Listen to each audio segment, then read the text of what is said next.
How to adjust the back gauge deviation on a press brake.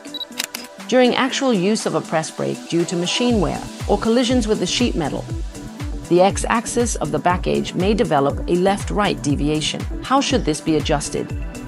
Step on the foot pedal. Ensure that the upper die and lower die centers are aligned. The center of the upper die and the center of the lower die should be in a straight line. Raise the upper die. Turn off the power. Using tools, move all 3 gauge fingers to the left side, leaving only the gauge finger on the right side. Then we begin measuring. Note that the lower die is aligned at the center, so the lower die will be the reference point. Start measuring. This is the dimension on the right side. Then move the right side gauge finger to the left side again.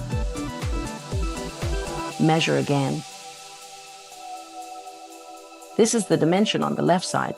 If there is a dimensional deviation between the left and right sides, it means there is an issue with the parallelism between the beam and the die. If the dimension is too large or too small, we need to adjust the beam's parallelism. If the deviation is too large, the beam needs to move forward. If the deviation is too small, the beam needs to move backward. First, loosen these 4 hex bolts. These 4 hex bolts connect the beam to the back gauge base. After loosening these 4 hex bolts, loosen the nuts on both sides as well. If the beam needs to move forward, loosen the inner screws and tighten the outer screws. If the beam needs to move backward, loosen the outer screws and tighten the inner screws. The beam will move backward.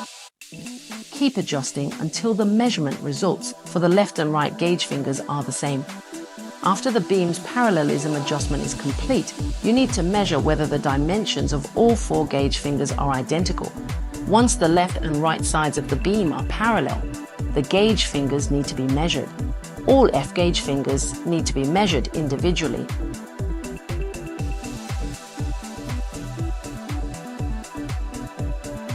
If 1 or 2 gauge fingers have deviation,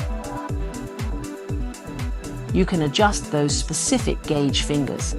If a gauge finger's dimension is too large and the other 3 gauge fingers are the same, move the gauge finger forward. First, loosen these 2 screws. After loosening, turn the handle clockwise and the gauge finger will move forward. After adjusting to match the dimensions of the other gauge, fingers tighten these 2 screws again. If the gauge finger's dimension is too small, move the gauge finger backward. Again, loosen these 2 screws. Turn the handle counterclockwise and the gauge finger will move backward. After adjusting to match the dimensions of the other gauge fingers, tighten these 2 screws again.